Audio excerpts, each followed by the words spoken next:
ഞാനൊരു മില്യനെയറോ ബില്യനെയറോ ഒന്നും അല്ല. എനിക്ക് വേണ്ടത് ഫൈനാൻഷ്യൽ ഫ്രീഡം എന്റെ കയ്യിലുണ്ട്. അത് ഞാൻ പറയാൻ മടിയൊന്നുമില്ല. എനിക്ക് നമുക്കില്ലാത്ത കാര്യം നമുക്കില്ലെന്ന് പറഞ്ഞാൽ പോരെ. പിടിക്കപ്പെടുന്നില്ല. നമ്മളെങ്ങനെ പിടിക്കപ്പെടും? നമ്മളിപ്പോ ബ്രോ എന്ത് കേട്ടില്ല ഇത് വിശ്വസിക്കുന്നത്, ഇത് ചിലപ്പോൾ സത്യമാ കള്ളവാ. സെയിൽസിൽ അത് ഭയങ്കര ആവശ്യമാണ്. കള്ളം പറഞ്ഞ പൊളിയും. നമ്മളെ കള്ളത്തെ കാണിച്ചു കഴിഞ്ഞിട്ടുണ്ടെങ്കിൽ അധികകാലം ഒന്നും മുന്നോട്ട് പോകത്തില്ല. എന്തായാലും ഒരു പോയിന്റ് വീഴും. സ്വയം ഡൗൺ ആവുന്ന ഒരു സ്കീം എന്തായാലും ഇല്ല. കാരണം ഞാൻ കരഞ്ഞിരിക്കുന്ന ഒരു സംഭവം ഇല്ല, കരയാറുമില്ല. ഇല്ല. നമ്മൾ ഒറ്റയ്ക്ക് നടക്കുന്നതാണ്. നമുക്കിപ്പോ പറഞ്ഞ് കൂട്ടത്തിൽ നടന്ന പാർട്ട്ണറൊന്നും ഇല്ലല്ലോ. എടാ നീ അങ്ങനെ ചെയ്യും ഇങ്ങനെ ചെയ്യുമെന്ന് പറയാൻ നമുക്ക് ആരുമില്ല. പിന്നെ ഞാൻ അവിടെ പോയി ഡൗൺ ആയിട്ടിരുന്ന് കഴിഞ്ഞാൽ പിന്നെ ആരിതൊക്കെ റൺ ചെയ്യും, ആരിതൊക്കെ മാനേജ് ചെയ്യണം, എങ്ങനെ ലൈഫ് മുന്നോട്ട് പോകും? സ്കൂളിൽ പഠിക്കുന്ന കാലത്ത് പ്രേമം തേച്ചിട്ട് പോയതാ. അത് കഴിഞ്ഞിട്ട് പിന്നെ പ്രേമിക്കാൻ പോയിട്ടില്ല എന്ന് പറഞ്ഞാൽ ഞാൻ കല്യാണം കഴിക്കുന്നില്ല കേട്ടോ. പ്രേമിക്കാൻ താല്പര്യമില്ല, ടെസ്റ്റ് ചെയ്യാൻ താല്പര്യമില്ല, നടക്കുവോ ഇല്ലയോ അങ്ങനെ വർക്കൗട്ട് ചെയ്യാനുള്ള പ്ലാനൊന്നും എനിക്കില്ല. 18 വയസ്സ് തൊട്ട് എനിക്ക് ആരെയും വലിയ മൈൻഡൊന്നും ഇല്ല. ഞാൻ ആരും പറഞ്ഞ കേൾക്കൊന്നുമില്ല. നമ്മുടെ ലൈഫിൽ വേറെ ആൾക്കാർ പറയുന്ന കേട്ടിട്ടിരിക്കുകയാണെങ്കിൽ അവരെ പോലെ തന്നെ ഇരിക്കുകയുള്ളൂ. എനിക്ക് ഇവിടെ നിന്ന് പോയാൽ മതി. കേരളത്തിൽ നിന്ന് എങ്ങനെയെങ്കിലും ഒന്ന് പുറത്തു പോകണം. ബ്രോ, എന്റെ ഫസ്റ്റ് ബിസിനസ് ശ്രീലങ്കയിൽ നിന്നാണ്. ഞാൻ അവിടെ റെസ്റ്റോറന്റ് റൺ ചെയ്തോണ്ടിരുന്നതാ. ഇഷ്ടമില്ലാത്ത ആൾക്കാർ എന്റെ റെസ്റ്റോറന്റ് തല്ലി തകർത്ത് എന്നെ കയറ്റി വിട്ടതാ. UK പഠിക്കാൻ തന്നെ പോയതാ. Nothing related to business. എന്റെ ഊബർ ഡ്രൈവർ, എന്റെ ബിസിനസ് പാർട്ണർ, എന്റെ സ്റ്റാഫ് മൊത്തം മലയാളിച്ച. കുറെ പേർക്ക് എന്നെ അറിയത്തില്ല. ഞാനാണ് കമ്പനിയുടെ ഓണറൊന്നും ആർക്കും അറിയത്തില്ല.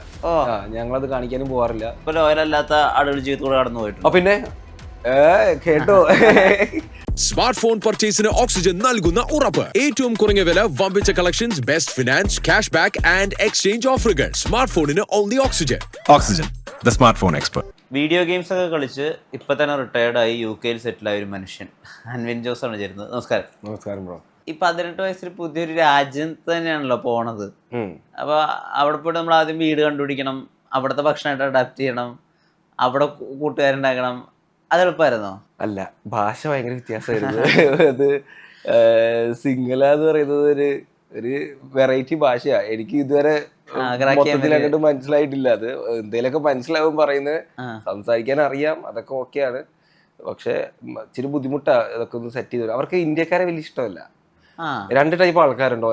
എയ്തർ അവർക്ക് നമ്മളെ ഇഷ്ടമാണ്, അവർ നമ്മളെ റെസ്പെക്ട് ചെയ്യുന്നവര്, അല്ലെങ്കിൽ അവർക്ക് നമ്മൾ ഇഷ്ടമല്ല. ആ ഇഷ്ടമല്ല എന്ന് പറഞ്ഞ കാറ്റഗറി ഭയങ്കര എക്സ്ട്രീം ആയിരിക്കും. അവർക്ക് താല്പര്യമില്ല നമ്മളെ കണ്ണിന് മുന്നേ കണ്ടുകൂടാ. ഇന്ത്യക്കാരനാണെങ്കിൽ അങ്ങനെ ഒരു രീതി ഓഫ് വേർഷൻ ഉണ്ട്. പക്ഷെ മോസ്റ്റ് ഓഫ് ദ പീപ്പിൾ എന്താ റിയാക്ഷൻ ഉണ്ടാവുക? ശരിക്കും നല്ല തെറി കിട്ടും. നീ ഇന്ത്യക്കാരനാണോ എന്ന് ചോദിച്ച് വളരെ ഡിസ്റെസ്പെക്ട്ഫുൾ ആയിട്ട് സംസാരിക്കും അവര്. അപ്പം അങ്ങനത്തെ ഒരു കാറ്റഗറി ഉണ്ട് അവിടെ. പക്ഷെ എന്റെ ഫ്രണ്ട്സ് ഒക്കെ എന്ന് പറയുന്നത് നമ്മള് അവിടത്തെ കോളേജില് ഒരു ഇന്ത്യക്കാരൻ ഞാൻ മാത്രമേ ഉണ്ടായുള്ളൂ. അവരൊക്കെ നല്ല ടേംസ് ആൻഡ് ഡീൽസ് ആയിരുന്നു. കോളേജിൽ ആകെ ഒരു ഇന്ത്യക്കാരനെ ഉണ്ടായിരുന്നുള്ളൂ. കോളേജിൽ ഞാൻ മാത്രമേ ഉണ്ടായിരുന്നുള്ളൂ. അവിടെ കാര്യം പോയി പഠിക്കാനാണ് നമ്മുടെ ഇവിടുന്ന്. ഞാൻ എങ്ങനെയാ പോയി പെട്ടെന്ന് പറഞ്ഞ പോലെ അവിടെ ഇന്ത്യക്കാരൻ. എന്റെ ഫ്രണ്ട് ഉണ്ടായിരുന്നു, അവൻ വേറെ ഇന്ത്യക്കാരൻ. അവൻ പോയി പെട്ടെന്ന് തന്നെ അവിടെ നിന്ന് പോയി. അങ്കമാലി ഡയറീസിൽ പറയുമല്ലോ, ഈ കോക്കിനഹള്ളിൽ പോയിട്ട് എന്തിനാ പഞ്ഞിക്കച്ചവടം നടത്തുന്ന, കേരളത്തേക്ക് 5 തവണ പിന്നിലുള്ളൊരു സംസ്ഥാനത്ത് പോയിട്ട് പഞ്ഞിക്കച്ചവടം നടത്തുന്ന എന്തിനാന്ന് ഇതുവരെ മനസ്സിലായിട്ടില്ല. അതുപോലെ നീ എന്തിനാണ് ശ്രീലങ്കയിൽ പോയി പഠിക്കണേ? നമുക്കിവിടെ ബാംഗ്ലൂരുണ്ട്, നമുക്കിവിടെ മുംബൈ ഉണ്ട്, ചെന്നൈ ഉണ്ട്, അങ്ങനെ പറഞ്ഞ ആളുകൾ ഉണ്ടായിരുന്നില്ലേ? ഉണ്ട്. ഇത് സംഭവം എന്ന് വെച്ചിട്ടുണ്ടെങ്കിൽ എനിക്ക് ഇവിടെ നിന്ന് പോയാൽ മതി. കേരളത്തിൽ നിന്ന് എങ്ങനെയെങ്കിലും ഒന്ന് പുറത്തു പോകണം. ഇവിടെ തന്നെ ആയിരുന്നല്ലോ നമ്മൾ ഇത്രയും കാലമായിട്ടുള്ള. എങ്ങനെയൊന്ന് പോകണം. അപ്പൊ കേരളത്തിൽ നിന്ന് പുറത്തു പോകണമെങ്കിൽ എല്ലാവരും നോർമലി പോകുന്നത് ബാംഗ്ലൂർ, പഞ്ചാബ് എന്നൊക്കെ പറഞ്ഞ് പോക്കും. അന്ന് എനിക്ക് ലവ്ലി പ്രൊഫഷണൽ യൂണിവേഴ്സിറ്റിയിലേക്ക് അഡ്മിഷൻ കിട്ടിയതാ. അവിടെ എനിക്ക് അവിടെയും പോകാൻ താല്പര്യമില്ല. കാരണം എല്ലാ കഴിഞ്ഞ് തിരിച്ച് ഞാൻ ഇങ്ങോട്ട് വരണമല്ലോ. ഏതെങ്കിലും ഒരു ബ്രേക്ക് കിട്ടി കഴിഞ്ഞാൽ അവിടെ നിന്ന് ഇങ്ങോട്ട് വരണമല്ലോ. ബാക്കി ശ്രീലങ്ക ആകുമ്പോൾ കുറച്ചുകൂടെ ഈസി ആയിരിക്കും. വേറൊരു രാജ്യമാണ്, പെട്ടെന്ന് വേണം തിരിച്ചും വരാം. ആ ഒരു സ്കീമിൽ അങ്ങോട്ട് പോയതാ. ഈ ബാംഗ്ലൂരൊന്നും അപ്പൊ കൊതിപ്പിച്ചേ ഇല്ല? ബാംഗ്ലൂരിനെ പറ്റി നമുക്ക് വലിയ ഐഡിയ ഒന്നുമില്ല. ഞാൻ പറഞ്ഞില്ല, ഇത് എന്റെ ജനറേഷനൊക്കെ കുറെ കൂടെ പുറകോട്ടാ. ഇപ്പത്തെ ബാംഗ്ലൂർ എന്താന്ന് ഞാൻ ഇതൊരു ബാംഗ്ലൂർ കണ്ടിട്ട് പോലും ഇല്ല. അങ്ങോട്ട് പോയ സാഹചര്യം വന്നിട്ടില്ല. എപ്പോഴും പുറത്തോട്ട് തന്നെ പോകാൻ എനിക്ക് താല്പര്യമുള്ളൂ. ഞാൻ കുറെ എക്സ്പ്ലോർ ചെയ്യും, വേറെ രാജ്യങ്ങളിലൊക്കെ പോകും, വെറുതെ ചില്ലടിച്ച് നടക്കുക. അത് തന്നെ നമ്മുടെ മെയിൻ പരിപാടി. അല്ലാണ്ട് ശ്രീലങ്കയിൽ നിന്ന് പിന്നെ UK പോകുന്നു. അപ്പൊ UK ബൂം വന്നിട്ടില്ല നമ്മുടെ നാട്ടിൽ? ഇപ്പോഴുള്ള ഭയങ്കരമായിട്ടൊരു UK ബൂം ഉണ്ടല്ലോ. UK ഞാൻ എത്തുമ്പോഴത്തേക്കും 2016 സമയം. 2016-17 ഞാൻ UK എത്തുന്നത്. അന്ന് അവിടെയും ശ്രീലങ്കയുടെ അതേ അവസ്ഥയാ. അന്ന് ഇന്ത്യക്കാർ ഇഷ്ടം പോലെ ഉണ്ട്, ലോട്ട്സ്. മലയാളീസ് ഭയങ്കര കുറവാ. നമുക്ക് അങ്ങോട്ടും ഇങ്ങോട്ടും ആൾക്കാരെ കാണുമ്പോ മലയാളി ആണോ ആ സംഭവം ഉണ്ട്. ഇപ്പൊ അതില്ല, എല്ലാരും മലയാളീസാ. നമ്മള് ഇവിടുത്തെ മലയാളീസിനെ കാണുന്ന പോലെ തന്നെ അവിടെ മലയാളീസിനെ കാണാം. എല്ലായിടവും ഒരു അങ്ങനത്തെ ഒരു വൈബായി മാറിയിട്ടുണ്ട് അവിടെ. അവിടെ പോയിട്ട് അവിടെ നിന്ന് ഒരു ബിസിനസ് ഉണ്ട്, അതിനൊരു ബിസിനസ്സിന് സാധ്യത ഉണ്ട് എന്ന് മനസ്സിലാക്കിയ ഒരു സമയം ഉണ്ടല്ലോ. അതായത് നമുക്ക് പണിയെടുക്കണ്ട, നമുക്ക് ആളുകളെ വെച്ച് മാനേജ് ചെയ്ത് നമുക്കൊരു ക്യാപിറ്റൽ വെച്ച് റൺ ചെയ്ത് അങ്ങനെ കൊണ്ടുപോയാലും ഇവിടെ ഫീസബിൾ ആണെന്ന് തോന്നിയൊരു കാര്യം ഉണ്ടാവില്ല. ആ ഐഡിയ സ്ട്രൈക്ക് ആവുന്ന എപ്പോഴാണ്? ബ്രോ എന്റെ ഫസ്റ്റ് ബിസിനസ് ശ്രീലങ്കയിൽ നിന്നാണ്. ഞാൻ അവിടെ റെസ്റ്റോറൻറ്റ് റൺ ചെയ്തോണ്ടിരുന്നതാണ്. ശ്രീലങ്കയിൽ നിന്ന് അത് ഞാൻ പറഞ്ഞില്ലേ, ഇന്ത്യത്തെ ഇഷ്ടമുള്ളതും ഇഷ്ടമല്ലാത്തതുമായിട്ടുള്ള ആൾക്കാര്, ഇഷ്ടമല്ലാത്ത ആൾക്കാർ എൻ്റെ റെസ്റ്റോറൻറ്റ് തല്ലി തകർത്ത് എന്നെ കയറ്റി വിട്ടതാ. അപ്പോൾ അങ്ങനെയാണ് ഞാൻ UK എത്തിപ്പെടുന്നത്. അപ്പൊ പിന്നെ UK പഠിക്കാൻ തന്നെ പോയതാ. നത്തിങ് റിലേറ്റഡ് ടു ബിസിനസ്, താല്പര്യമൊന്നുമില്ല. അവിടെ പോയി പഠിച്ച് ആ സമയത്ത് ഞാൻ പറഞ്ഞു മലയാളീസ് കുറവാന്ന് പറഞ്ഞേ. അങ്ങനെ ഊബർ വിളിച്ചപ്പോൾ എൻ്റെ ഊബർ ഡ്രൈവറാണ് എൻ്റെ ബിസിനസ് പാർട്ണർ. ആകെ കിട്ടിയൊരു മലയാളി പുള്ളിയാ. പുള്ളി മലയാളി ആയതുകൊണ്ട് ഇച്ചിരി കപ്പയും മീൻകറിയൊക്കെ ഉണ്ടാക്കി തന്ന് പുള്ളിയുടെ വീട്ടിലൊക്കെ പോയി നമ്മളങ്ങനെ ഒരു ബിസിനസ് ഒക്കെ സംസാരിച്ച് അങ്ങനെ ചെയ്തതാ. Is very well settled in Australia. ഓസ്ട്രേലിയയിലോട്ട് മൂവ് ചെയ്തു പുള്ളി. പുള്ളി ബിസിനസ് ഒക്കെ റിട്ടയർ ചെയ്ത് പുള്ളി അങ്ങനത്തെ ഒരു മനുഷ്യനാണ് പുള്ളി. അതാണ് UK ഒരു ലൈഫ്. അവിടെ ബിസിനസ് ഒന്നും ആദ്യമൊന്നും പ്ലാനൊന്നും ഉണ്ടായിരുന്നില്ല. അത് നന്നായിട്ട് സ്ട്രഗിൾ ചെയ്തു. UK അങ്ങനെ നമ്മള് ഓക്കെ എല്ലാം പറയുമ്പോൾ ക്ലിയർ ആയിട്ട് പറയണമല്ലോ. സ്ട്രഗ്ലിംഗ് ആണോ എന്ന് ചോദിച്ചാൽ ഡെഫിനറ്റ്ലി സ്ട്രഗ്ലിംഗ് ആ. നമുക്ക് പിടിച്ച് നിൽക്കാൻ പറ്റുന്ന ആൾക്കാരാണെങ്കിൽ പറ്റും. നമ്മൾ മറ്റേ സിനിമയിൽ പറയുന്നില്ല അജേഷിന്റെ ക്യാരക്ടർ ഉണ്ടല്ലോ, നമ്മൾ ഈ വിട്ടുകൊടുക്കില്ലല്ലോ. എനിക്ക് ഈ ഇടയ്ക്ക് വന്നതിൽ ഏറ്റവും ഇഷ്ടപ്പെട്ട സിനിമ അത്. ആ ക്യാരക്ടർ അങ്ങനെയായിരുന്നു, തോക്കാൻ താല്പര്യമില്ല.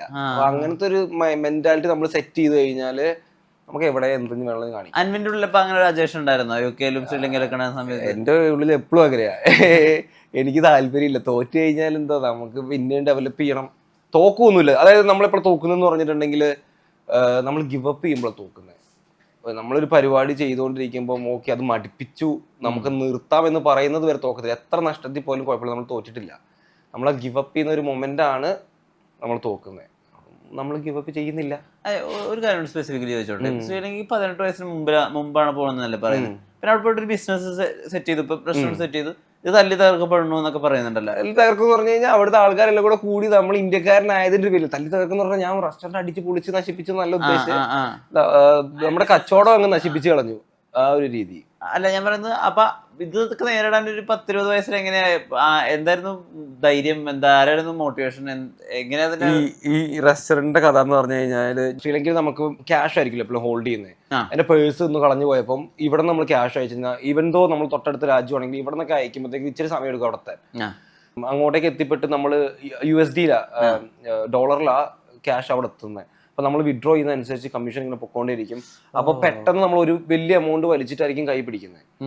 ഒരു ദിവസം ഇതെല്ലാം കൂടെ കളഞ്ഞുപോയി, പൈസ എല്ലാം കൂടെ ബസ്സിൽ നിന്ന് പോയി. അപ്പൊ ഞാൻ ജസ്റ്റ് ഫുഡ് കഴിച്ചുകൊണ്ടിരിക്കുന്ന റെസ്റ്റോറൻറ്റിലാണ് പോയി സംസാരിച്ച് എനിക്ക് ഫുഡ് തരാമോ, ഞാൻ പിന്നീട് പേ ചെയ്യാന്നുള്ള രീതിയിൽ അവർ കാമായിരുന്നു. ഞാൻ പറഞ്ഞ ഇന്ത്യക്കാർ ഇഷ്ടമുള്ള വിഭാഗത്തിലുള്ള ആൾക്കാരായിരുന്നു.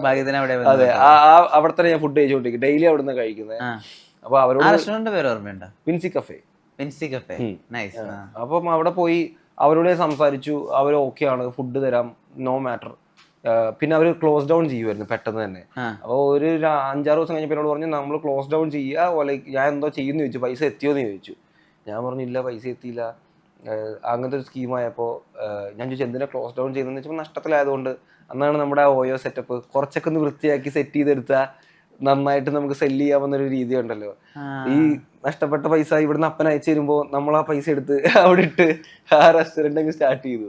അങ്ങനെയാണ് വേറൊരു 6 റെസ്റ്റോറൻറ്റ് നമ്മൾ നമ്മൾ ലീസ് ഔട്ട് ചെയ്ത് റൺ ചെയ്തത്. അത് നന്നായിരുന്നു. ഞാൻ പിന്നെ അതുകൊണ്ടൊക്കെ അവിടെ സർവൈവ് ചെയ്തതും ഫീസ് അടച്ചതും. ഇവിടെ നിന്ന് വരുന്ന ഫീസ് അടയ്ക്കാൻ തന്ന പൈസ കൊണ്ടാണല്ലോ അവിടെ കച്ചവടം ചെയ്യുന്നത്. അപ്പൊ കച്ചവടത്തിൽ നിന്ന് വരുന്ന പൈസ കൊണ്ട് ഫീസ് അടയ്ക്കണമല്ലോ. ഒരു ലിങ്ക്. എന്താ ഓർമ്മയിലുള്ള ക്രാക്കായ ഒരു ബിസിനസ് ഡീല് പറഞ്ഞു ഓഗസ്റ്റ് മാസം 16-ാം തീയതി ആയിരുന്നു ഏകദേശം ലൈഫ് ഒന്ന് സ്പ്ലിറ്റ് ആയത്. ലൈഫ് ഒന്ന് ബിഗ് ആയത് 2019. അതൊരു നല്ല സമയമായിരുന്നു എനിക്കത്.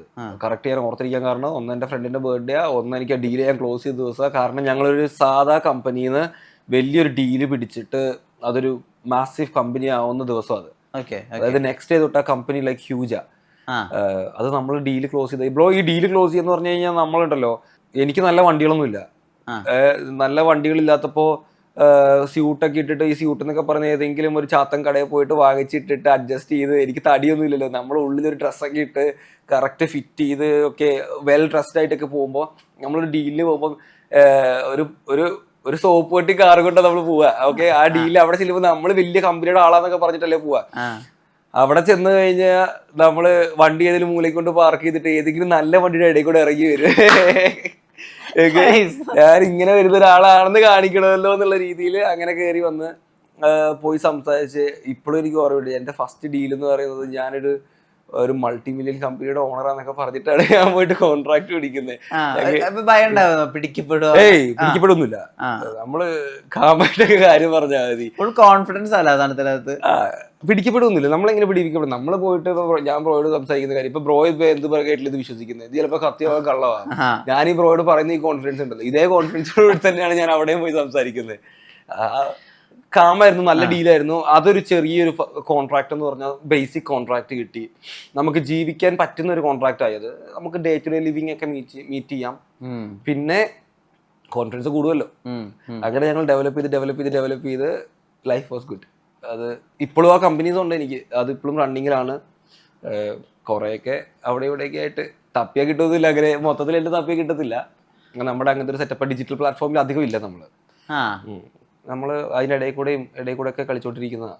അതാ ഞാൻ പറഞ്ഞ ലൈഫ് ഈസ് സ്റ്റിൽ.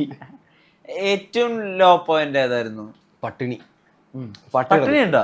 പിന്നെ പട്ടിണി കിടക്കാതെ ഒരു മനുഷ്യൻ എങ്ങനെ ഇവിടെ എത്തുക? നമ്മൾ അന്ന് ആദ്യത്തെ കാലമൊക്കെ പോയ സമയത്ത് ഞാൻ പറയണത് ശരിക്കും ഭക്ഷണം കഴിക്കാൻ ഇല്ലാത്ത അവസ്ഥയാണോ പറയണത്, അതോ എന്തൊക്കെയോ കഴിക്കാനുണ്ട് അതാണോ?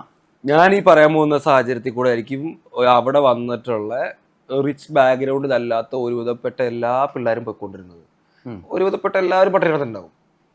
കാരണം നമുക്ക് ഉണ്ട്, എന്തായാലും ആൾക്കാർ പട്ടിണി കിടന്നിട്ടുണ്ടാവും. കാരണം അത് അവിടെ അത്ര ഞാൻ പറഞ്ഞില്ലേ, നമ്മുടെ മൈൻഡ് സെറ്റാണ് ഇതൊക്കെ ഡെവലപ്പ് ചെയ്യൂല്ലോ എന്നുള്ളത്. മൈൻഡ് സെറ്റ് ഇല്ലാത്ത ആൾക്കാർ വന്ന് മെന്റലി ബ്രേക്ക് ഡൗൺ ആയി പോയി കഴിഞ്ഞാൽ നമുക്കൊന്നും ചെയ്യാനില്ല. അപ്പം എൻ്റെ ലോവസ്റ്റ് പോയിന്റ് പട്ടിണിയാണ് ഡെഫിനറ്റ്ലി. ഞാനും എൻ്റെ ഒരു കൂട്ടുകാരൻ ഞങ്ങൾ ഒരുമിച്ചാണ് പട്ടിണി കിടന്നിട്ടിരുന്നത്. അവനിവിടെ ഇപ്പോഴുണ്ട്, ഇപ്പം ഇവിടെ നാട്ടിൽ സെറ്റില്ല.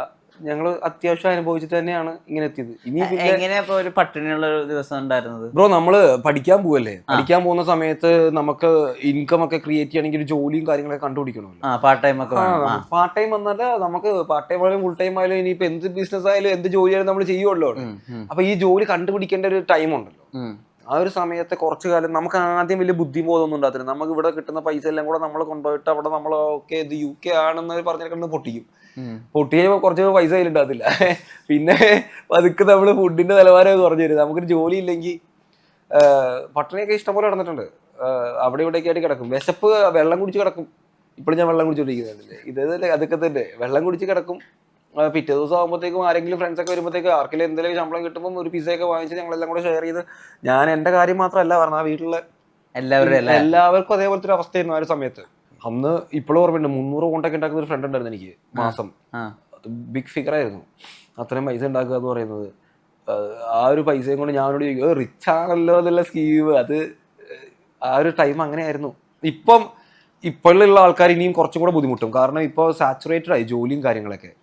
UK ജോലി കണ്ടുപിടിക്കാൻ ഇച്ചിരി ടഫ് ഉണ്ട്. കണ്ടുപിടിക്കും, അത് വേറെ കാര്യം. പക്ഷെ ജോലി ഒരുപാട് പേരുള്ളത് കൊണ്ട് അവിടെ എത്ര 6.5 മില്യൺ പീപ്പിളും കണ്ട മൊത്തത്തിൽ UK-യിലുള്ള ഒരു പോപ്പുലേഷൻ. അപ്പൊ നമ്മുടെ മലയാളീസ്, പഞ്ചാബീസ്, നോർത്ത്, സൗത്ത് എന്നൊക്കെ പറഞ്ഞ് കുറെ പേര് വരുന്നുണ്ട്. ഞാനും അതിലൊരാളാ, അത് വേറെ കാര്യം. പക്ഷെ നമ്മളെല്ലാം കൊണ്ട് ജോലി കണ്ടുപിടിക്കുക എന്ന് പറയുമ്പോൾ എൻ്റെ സ്റ്റാഫ് മൊത്തം മലയാളീസാണ്. രസം എന്ന് പറഞ്ഞാൽ കുറെ പേർക്ക് എന്നെ അറിയത്തില്ല. ഞാനാണ് കമ്പനിയുടെ ഓണർ എന്ന് ആർക്കും അറിയത്തില്ല. ഞങ്ങളത് കാണിക്കാനും പോകാറില്ല. ഞാൻ എൻ്റെ മൂലയിൽ കൂടെ പോവല്ലോ. അപ്പൊ അതങ്ങനെ ഒരു ഇതിൽ കൂടെ പോവാ. തെലുങ്ക് പടത്തിലേക്ക് അങ്ങനെ വലിയ മാസീവ് കമ്പനി ഒന്നും അല്ല. സാധാ ഏതെങ്കിലും ഒരു കമ്പനിയില് വർക്ക് ചെയ്യുന്ന മലയാളത്തിൽ തന്നെ അറിയത്തില്ലെന്ന് മാത്രമേ പറയുള്ളൂ. കമ്പനീസ് ഒക്കെ നോർമൽ കമ്പനീസ്. നമ്മളധികം ഇത് മാസീവ് ഏർണിങ്സ് ഉള്ള കമ്പനി ഒന്നും അല്ല. എനിക്ക് വേണ്ട സംഭവം അതിനുള്ളിലുണ്ട്. എന്റെ ലിവിങ്ങിന് പറ്റിയ ഒരു സെറ്റപ്പ് ഞാൻ ക്രിയേറ്റ് ചെയ്തിട്ടുണ്ട്. അത് മതി, നമുക്ക് അതിൽ കൂടുതലായിട്ടൊന്നും ആവശ്യമില്ലല്ലോ. ഈ നമ്മൾ ചൂസ് ചെയ്യുന്ന ഔട്ട്ഫിറ്റ്സ്, നമ്മുടെ ലിവിങ് സ്റ്റൈല്, നമ്മുടെ ആളുകളെ കാണുന്ന വിധം, ഇതൊക്കെ UK മാറ്റിയോ? പിന്നെ ഔട്ട്ഫിറ്റ് ഒക്കെ നമ്മളൊരു പരിധി കഴിയുമ്പോൾ എങ്ങനെ ഇടണം, ഏതിന്റെ ഇടണം. ടൈ കെട്ടാൻ അറിയാമായിരുന്നോ? പിന്നെ ഞാൻ നല്ലൊരു സ്കൂളിലാണ് പഠിച്ചത്. ആ സ്കൂളിൽ ടൈ ഉണ്ടായിരുന്നു. അതുകൊണ്ട് മാത്രം ടൈ അല്ലേ എനിക്ക് ടൈ കെട്ടാൻ അറിയത്തില്ലായിരുന്നു. ടൈ അതൊക്കെ അറിയാം. നമ്മൾ ഔട്ട്ഫിറ്റ്സ് എന്ന് പറയുമ്പോൾ സ്യൂട്ട് എനിക്ക് ഇടാൻ അറിയാം, എങ്ങനെ ഇടണം അറിയാം. ഒരു സ്യൂട്ടിന്റെ പ്രത്യേകത പറഞ്ഞു, ഒരു മനുഷ്യനെ മണ്ടൻ ലുക്ക് ആക്കാനും ഒരു മണ്ടനെ പെർഫെക്റ്റ് ലുക്ക് ആക്കാനും പറ്റുന്ന ഒറ്റ ഡ്രസ്സ് സ്യൂട്ടാ. അത് എങ്ങനെ വെൽ ഡ്രസ്ഡ് ആയിട്ട് ഇടണമെന്ന് പഠിച്ചു കഴിഞ്ഞാൽ കുറെയൊക്കെ നമുക്ക് ഒരു കോൺഫിഡൻസ് കിട്ടും. അപ്പം അവിടുത്തെ പോയി ഡ്രസ്സിംഗ് ഒക്കെ ഒരുപാട് മാറ്റി. നമ്മള് ഏത് ഒക്കേഷനിൽ എങ്ങനെ ഇടണം, എവിടെ പോകണം. പിന്നെ നമ്മൾ കുറേയൊക്കെ ചില്ല. ഞാൻ ഏത് ഒക്കേഷൻ ആയാലും ഒന്നെങ്കിൽ സ്യൂട്ട് അല്ലെങ്കിൽ ഇങ്ങനത്തെ ഒരു ഔട്ട്ഫിറ്റ്. ഇതിനപ്പുറത്തോട്ട് ഞാൻ അങ്ങനെ ആക്കാറില്ല. സ്യൂട്ടൊക്കെ ഭയങ്കര റെയർ ആയിട്ട് ഇടാറുള്ളൂ. കാരണം പണ്ട് ഇടുമായിരുന്നു. ഈ ബ്രോ തുടക്കം പറഞ്ഞ മീറ്റിംഗ്സ് ഒക്കെ ക്ലോസ് ചെയ്യാൻ സ്യൂട്ട് എനിക്ക് ഭയങ്കര കോൺഫിഡൻസ് ആണ്. എനിക്ക് ഏത് സ്യൂട്ട് ബ്ലാക്ക് വേണോ ബ്ലൂ വേണോ, ഏത് ഇട്ടാലായിരിക്കും എൻ്റെ ദിവസം നന്നാവുന്നത്, അങ്ങനെയൊക്കെ ഒരു കോൺഫിഡൻസ് എനിക്ക് ആ സ്യൂട്ടിലുണ്ടായിരുന്നു. ഞാനിപ്പോഴും ബ്ലാക്ക് ഇട്ട് കഴിഞ്ഞാൽ ഇച്ചിരി ഡീല് ക്ലോസ് ചെയ്യും എന്നൊരു കൺഫർമേഷൻ എനിക്ക് എന്നോടുണ്ട്. ഞാൻ ബ്ലാക്ക് ഇട്ട് കഴിഞ്ഞാൽ, ഞാൻ ബ്ലൂ ഇട്ട് കഴിഞ്ഞാൽ നോർമലാണ്, ചിൽ ഡേ, പ്രത്യേകിച്ച് ഒന്നും അവിടെ ചെയ്യാനില്ല. പോകുന്ന സംസാരിക്കുക. ഈ ലിയോ, റോളക്സ് എന്നൊക്കെ പറയുന്നത് ഫിലിം ക്യാരക്ടേഴ്സ് ആണല്ലോ ലോകേഷ് കനകരാജ്. അല്ലല്ല, അത് ഞങ്ങള് റോളക്സിന്റെ പേരിട്ടത് ഫിലിം നോക്കിയിട്ടല്ല. അത് ഞങ്ങള് ഇറങ്ങി സിനിമയുണ്ട്. ഞങ്ങൾ അവിടെ തപ്പി ഒരു നല്ലൊരു പവർഫുൾ പേര് വേണം. അവനൊരു നല്ല ബ്രീഡാ, അവൻ ഇച്ചിരി ജയൻ ബ്രീഡാ. അപ്പൊ അവന് പറ്റിയൊരു പേര് വേണം എന്നൊക്കെ ഞങ്ങൾ അന്വേഷിച്ച് അങ്ങനെ എനിക്ക് വാച്ചസ് ഉണ്ട്. വാച്ചിലും റോളക്സ് ആയിട്ട് മീറ്റ് ചെയ്യുന്ന ഞങ്ങൾക്ക് എന്നാ വാച്ച്, എനിക്കൊരു ഫോട്ടോഷൂട്ടിന് ഒരു പ്ലാൻ ഉണ്ടായിരുന്നു. ഒരാൾക്ക് റോളക്സ് ഇട്ട് കൊടുത്ത്, ഒരാൾക്ക് റാഡോ ഇട്ട് കൊടുത്ത്, പേരിനനുസരിച്ച് വാച്ചിട്ട് ഞങ്ങളൊരു ഏതൊരു പോസ്റ്റ് ഞങ്ങൾ ഇട്ടിട്ടുണ്ട്. റോളക്സ് കിട്ടി നിൽക്കുന്ന ഒരു പോസ്റ്റ് ഉണ്ട്. അപ്പോ അങ്ങനെ ഒരു പേരിട്ടതാ. പക്ഷെ രണ്ടാമത്തെ ആള് നമ്മള് ലോകേഷ് മൂവി കണ്ടിട്ടാണ് ഇട്ടതാ, ലിയോ എന്നിട്ടത്. മൂന്നാമത്തെ ദില്ലി നിടണമെന്നായിരുന്നു പ്ലാൻ. പക്ഷെ പിന്നെ അവന്റെ ഒരു ലുക്സ് ആൻഡ് ഫീൽ എന്ന് പറയുന്നത് ഒരു കരിമ്പുലി സെറ്റപ്പാ മൂന്നാമത്തെ ആള്. അപ്പൊ ഞങ്ങള് ബഗീര എന്നാ പ്ലാൻ ചെയ്തത്. പിന്നെ ഞാൻ നോക്കിയപ്പോ ബഗീര എന്ന് പറഞ്ഞ ജംഗിൾ ബുക്ക് ആയി പോകത്തില്ലേ, അവന് ഭീകര ഇടണം, നമ്മുടെ പട്ടിക്കുഞ്ഞല്ലേ, നമുക്ക് ഇഷ്ടമുള്ള പേര് വിളിക്കാലോ. ആ ഒരു സ്കീം, അങ്ങനെയാണ് ആ പേരുകൾ വന്നത്. ഡോഗ്സിനോട് ഉള്ള ഒരു കണക്ഷൻ ഉണ്ടല്ലോ, ഇത് ചെറുപ്പം തൊട്ടുണ്ടോ? ഉണ്ട്. എൻ്റെ വീട്ടിലും ഉണ്ടാവും, അപ്പുറത്തെ വീട്ടിലും ഉണ്ടാവും. ഞാൻ എവിടെ പോയാലും ഈ പട്ടികളെ പോയി കണ്ടൊന്ന് തൊടാതെയൊക്കെ ഒരു ഹായ് ഒക്കെ പറയാട്ടൊന്നും ഞാൻ അങ്ങോട്ട് പോകാറില്ല. എനിക്ക് ഭയങ്കര താല്പര്യമുള്ള ഒരു സംഭവമാണ്. പിന്നെ ഞാൻ ഇതിന് മുന്നേ പറഞ്ഞ കാര്യമാണ്, ലോയൽറ്റി എന്ന് പറഞ്ഞാൽ അതിനെക്കാട്ടിലും ഉപരി വേറൊരു ആർക്കും ഇല്ല, ലോകത്തിൽ ആർക്കും എന്തായാലും ഇല്ല. കാരണം എനിക്കിപ്പോൾ ഒരു കാര്യം മനസ്സിലാവും, നമ്മളൊരു സ്ഥലത്ത് പോയി കഴിഞ്ഞിട്ടുണ്ടെങ്കിൽ എന്തെങ്കിലും ഒന്ന് സംഭവിച്ചു കഴിഞ്ഞു, അപ്പം നമ്മുടെ മുന്നിൽ ചിലപ്പോൾ നമ്മുടെ കൂട്ടുകാർ നിന്നൊന്നും വരില്ല. ഒരു സീൻ പേടിച്ച് ഇപ്പം ഒരു ആരും അറ്റാക്ക് ചെയ്തു, നമുക്ക് എല്ലാവരും ഫ്രണ്ട്സ് കയറി മുന്നിൽ നിന്നിട്ട് എന്നെ തൊട്ടിട്ട് അവിടെ പോയി തൊട്ടാൽ മതി എന്ന് പറഞ്ഞ് ഫ്രണ്ട്സ് അങ്ങനൊന്നും ആരും നിൽക്കാൻ പോകില്ല. സിനിമയല്ലല്ലോ ഇത്. പക്ഷെ ഡോഗ്സ് നിൽക്കും, അവർ ഫ്രണ്ടിൽ ചെയ്തിട്ട് എന്നെ തൊട്ടിട്ട് അപ്പനെ തൊട്ടാൽ മതി എന്നുള്ള സ്കീമിൽ അവർ നിന്നോളും. അപ്പം അത് ഈ ലോകത്ത് ഉണ്ടാകുന്ന ഒറ്റ ആനിമൽ ഡോഗാ. പിന്നെ അതിനേക്കാളും മേലെ ലോയൽറ്റി ഉള്ള ഒരു ബ്രീഡ് വേറെ ഇല്ലല്ലോ. ലോയൽറ്റി എന്ന് പറയുമ്പോൾ ഭയങ്കര സ്ട്രെസ് ഉള്ള പോലെ തോന്നുന്നു. അപ്പൊ ലോയൽ അല്ലാത്ത ആളുകൾ ജീവിതത്തിലൂടെ കടന്നു പോയിട്ടുണ്ട്. പിന്നെ കേട്ടോ, ഡെഫിനറ്റ്ലി ഉണ്ട്. ലോയലാത്ത ഒരുപാട് പേരുണ്ട്, ഒരുപാട് പേരെ സഹായിച്ചിട്ടുണ്ട്. ബിസിനസ് അല്ല ഞാൻ പറയുന്നത്, പേഴ്സണൽ ലൈഫിൽ തന്നെ നമ്മൾ ലോയൽ അല്ലാത്ത ഒരുപാട് പേര് കടന്നു പോയി. അതുകൊണ്ടാണ് ഞാൻ ബ്രോഡ് തുറക്കം പറഞ്ഞു, ഇപ്പൊ കൂടെയുള്ളത് വളരെ കുറച്ച് പേരാന്ന് പറഞ്ഞു. ആ ക്ലോസ് സർക്കിൾ നമ്മൾ അങ്ങനെ ക്രിയേറ്റ് ചെയ്തത്. അതുകൊണ്ടാണ് എനിക്ക് താല്പര്യമില്ലാത്തത്. നമ്മൾ വളരുമ്പോൾ കുറെ പേര് കൂട്ടത്തിൽ ഉണ്ടാവും. നമ്മൾ വളർന്നു കഴിഞ്ഞ് ഒരു പോയിന്റ് എത്തുമ്പോൾ എക്സ്പെക്ടേഷൻ എന്ന് പറഞ്ഞ സംഭവം തലയിൽ കയറുമ്പോൾ നമ്മളിൽ നിന്നും അത് വേണം ഇത് വേണം എന്നൊക്കെ ആഗ്രഹിച്ചിരിക്കുന്ന ആൾക്കാരുണ്ടാവും. അങ്ങനെ ഒരു പോയിന്റ് കഴിഞ്ഞ് ആഗ്രഹിക്കുമ്പോഴാണ് പ്രശ്നങ്ങൾ തുടങ്ങുന്നത്. മണി ഓൾവേസ് ക്രിയേറ്റ്സ് പ്രോബ്ലംസ്. അപ്പം അതുകൊണ്ടാണ് ക്ലോസ്ഡ് എൻക്ലോഷർ. അല്ലെങ്കിൽ ലോയൽറ്റി അല്ലാത്ത ഒരുപാട് പേരുണ്ട്. പേരുകളെ ആളുകളെ ഒന്നും വെളിപ്പെടുത്താതെ ഇന്റൻസിറ്റി മനസ്സിലാക്കാൻ വേണ്ടി ഒരു സംഭവം പറയാമോ? എന്ത് ലോയൽറ്റി ബ്രേക്ക് ചെയ്ത വിഷമിപ്പിച്ച കൂട്ടത്തിൽ നടന്ന ആൾക്ക് ഇപ്പൊ ഞാൻ പറഞ്ഞ 5 പേരിൽ ഒരാൾ നടക്കുന്ന പറഞ്ഞ പോലെ കൂട്ടത്തിൽ നടന്ന ആൾക്കാർ പോയിട്ടുണ്ട്, ഈസി ആയിട്ട് കളഞ്ഞിട്ട് പോയിട്ടുണ്ട്. അപ്പം നമ്മൾ തകരൊന്നും പോകണില്ല, നമ്മൾ നാളെ ജീവിക്കും. ഡേ 1 എനിക്ക് പിറ്റേ ദിവസം ആര് പോയാലും വന്നാലും നമുക്ക് ഡേ 1 ഡസന്റ് മാറ്റർ. അതാ ഞാൻ പറഞ്ഞു, loyalty is a big thing. എല്ലാവർക്കും ലോയലൊന്നും ആയാലും പറ്റത്തില്ല. സ്വയം ഒന്നിങ്ങനെ ഡൗൺ ആയി പോകുന്ന സമയത്ത് നമ്മൾ ഈ സിനിമയിലൊക്കെ കണ്ടിട്ടുണ്ട്. ഡൗൺ ആവുകയില്ല, ഡൗൺ ആവത്തില്ല. സ്വയം ഡൗൺ ആവുന്ന ഒരു സ്കീം എന്തായാലും ഇല്ല. കാരണം ഞാൻ കരഞ്ഞിരിക്കുന്ന ഒരു സംഭവം ഇല്ല, കരയാറുമില്ല, ഇല്ല, എന്തായാലും ഇല്ല. എന്തിനാ നമ്മൾ ഡൗൺ ആവുന്നേ? ബ്രോ, നമുക്കൊരു പ്രോബ്ലം ഉണ്ടെങ്കിൽ ആ പ്രോബ്ലത്തിന് സൊല്യൂഷൻ കണ്ടെത്തുന്ന ഒരു ഒറ്റ ഓപ്ഷൻ മാത്രം നമ്മൾ ഒറ്റയ്ക്ക് നടക്കുന്ന ആളാണ്. നമുക്കിപ്പോ പറഞ്ഞ് കൂട്ടത്തിൽ നടന്ന പാർട്ട്ണറൊന്നും ഇല്ലല്ലോ, എടാ നീ അങ്ങനെ ചെയ്യുന്നൊന്നും പറയാൻ നമുക്ക് ആരുമില്ല. അപ്പൊ നമ്മൾ തന്നെ കണ്ടെത്തണ്ടേ. അപ്പൊ നമ്മൾ ഡൗൺ ആയിട്ട്, ഞാൻ അവിടെ പോയി ഡൗൺ ആയിട്ടിരുന്ന് കഴിഞ്ഞാൽ പിന്നെ ആര് ഇതൊക്കെ റൺ ചെയ്യും, ആര് ഇതൊക്കെ മാനേജ് ചെയ്യണം, എങ്ങനെ ലൈഫ് മുന്നോട്ട് പോകും? ഡൗൺ ആവേണ്ട കാര്യമൊന്നുമില്ല. നമ്മൾ ചില്ലായിട്ട് പ്ലാൻ ചെയ്തിട്ട് വർക്ക്ഔട്ട് ചെയ്യും. ഒരു പ്രോബ്ലം ഉണ്ടെങ്കിൽ വിൽ ഫൈൻഡ് എ സൊല്യൂഷൻ. അത് ഈസിയാണ്. അതിനല്ലേ നമ്മൾ മനുഷ്യന്മാർക്ക് ബുദ്ധി വന്നേക്കുന്നത്, ചിന്തിക്കാനുള്ളത്. അല്ലെങ്കിൽ അവിടെയാണ് ഞാൻ എഡ്യൂക്കേഷൻ സിസ്റ്റത്തെ പറ്റി സംസാരിച്ചത്. നല്ല എഡ്യൂക്കേഷൻ ആയിരുന്നെങ്കിൽ നമുക്ക് നന്നായിട്ട് ചിന്തിക്കായിരുന്നു. കൗതുകം കൊണ്ട് ചോദിക്കുക, ഈ ഉയരാൻ വേണ്ടിയിട്ടുള്ള ടീമില്ലേ, അതിനെങ്ങനെ സെലക്ട് ചെയ്ത് അതിലേക്ക് എങ്ങനെ എത്തി? ഇവിടെ ഇപ്പം എത്രയാ ഒരു ചെറിയ പയ്യനുണ്ട് എൻ്റെ കൂടെ. ആ. അവന് 10-20 വയസ്സേ ഉള്ളൂ, 20-21 വയസ്സേ ഉള്ളൂ. ആ. അവൻ എന്നോട് പറഞ്ഞ അവന്റെ ആഗ്രഹം എന്ന് പറഞ്ഞു കഴിഞ്ഞാൽ നമ്മൾ നടക്കുന്ന എങ്ങനെയാ, കമ്മ്യൂണിക്കേഷൻ, അവിടെ പോയി പഠിക്കുന്ന, അവൻ എന്നെ കണ്ട് എൻ്റെ കൂടെ നടന്ന് പഠിച്ചാൽ മതി, അതാ അവൻ്റെ ആവശ്യം. ശരിക്കും പറഞ്ഞു കഴിഞ്ഞാൽ ഞാൻ സംഭവമൊന്നുമല്ല, എൻ്റെ കൂടെ നടന്ന് പഠിച്ചിട്ട് അങ്ങനെ ആനക്കാര്യം പഠിക്കാനൊന്നുമില്ല. പക്ഷെ അവൻ്റെ ഒരു മൈൻഡ് സെറ്റ് ഉണ്ടല്ലോ, എന്തെങ്കിലും ഒരു സംഭവം നമ്മൾ ഇന്ന് പഠിച്ച് അവന് സ്വന്തമായിട്ട് ഡെവലപ്പ് ചെയ്യാന്നുള്ള ആ ഒരു ഡെവലപ്മെന്റോട് ഞാൻ കൂട്ടത്തില്ല. പിന്നെ ഞാൻ പയ്യനുണ്ട് കൂടെ. പിന്നെ ഡെഫിനറ്റ്ലി അവനോട് ഇരിപ്പുണ്ട്. പിന്നെ ഒരാൾ എൻ്റെ കൂടെ ഉള്ളത് 10-26 കൊല്ലമായിട്ട് ഫ്രണ്ടാണ്. ഞങ്ങൾ ചെറുപ്പം തൊട്ടേ കൂട്ടുകാരനാണ്. അവനോട് നിലമ്പൂര് തൊട്ടെ. പിന്നെ നിലമ്പൂര് വീട്ടില് നമ്മള് ഏകദേശം ഒരു ഡിസ്റ്റൻസ് റിലേഷൻ ആയി, എവിടെയോ ഒരു തുമ്മിത്തെറിച്ച് ബന്ധമുണ്ട്. ബട്ട് ഫ്രണ്ടാണ്, ക്ലോസ് ഫ്രണ്ടാണ്, ഫുൾ ടൈം കൂടെയാണ്, എപ്പോഴും കൂടെ ഉണ്ടാവും. പുള്ളിയാണെന്ന് എൻ്റെ കാര്യങ്ങൾ, ഫൈനാൻസ്, വീട്, ഇതെല്ലാം മാനേജ് ചെയ്ത് നടക്കുന്നത്. ഫ്രണ്ടാണ്, ക്ലോസ് ഫ്രണ്ട് വിശ്വസിക്കാം, കുറെയൊക്കെ വിശ്വസിക്കാം, ഒരു പരിധിക്കപ്പുറം വിശ്വസിക്കരുത്. എന്നാലും നമുക്ക് 90% ഓപ്പൺ അപ്പ് ആവാൻ പറ്റുന്ന ഒരു സ്കീമുള്ള ഫ്രണ്ട്സ് കൂടെ ഉണ്ടെങ്കിൽ നല്ലതാ. ഈ മുഴുവനായിട്ട് ആരെയും വിശ്വാസമില്ലാത്തൊരവസ്ഥ ഉണ്ടല്ലേ? കംപ്ലീറ്റ്ലി എനിക്കൊരു മനുഷ്യന് വിശ്വാസമില്ല, കളഞ്ഞിട്ട് പോകും. അതുകൊണ്ടാണ് വിശ്വാസമുള്ള 3 പേര് എൻ്റെ കൂടെ ഉള്ളൂ, റോളക്സ്, ലിയോ, ഭീകരൻ. ഇതല്ലാതെ എനിക്ക് കംപ്ലീറ്റ് ആയിട്ട് വിശ്വാസമുള്ള ആരും എൻ്റെ കൂടെ ഇല്ല. കളഞ്ഞിട്ട് പോകും. ആൾക്കാരല്ലേ കുറച്ച് കഴിയുമ്പോൾ ഡെവലപ്പ് ആകുമ്പോൾ നമ്മളെ പട്ടി വരാതിട്ട് പോകും, മനസ്സിലായി? അത് ഉറപ്പായിട്ടും പോകും. നമുക്ക് പിന്നെ നമ്മളിപ്പോ എക്സ്പെക്റ്റഡ് ആണ്. ഇപ്പൊ ഞാനീ പറയുന്ന എന്റെ ഫ്രണ്ട് ചിലപ്പോൾ പോകത്തില്ലായിരിക്കും കേട്ടോ, കാരണം പുള്ളിക്ക് നല്ലൊരു സെറ്റപ്പിലാ പുള്ളി പോകുന്നത്. ഞാനീ പറഞ്ഞ പയ്യൻ കുറച്ച് കഴിയുമ്പോൾ ഡെവലപ്പ് ആവത്തില്ലേ, ഒരു കാര്യങ്ങൾ അറിയണ്ടേ, നമ്മളെന്തിനാ പിടിച്ചു വെക്കുന്നേ? Let him go develop.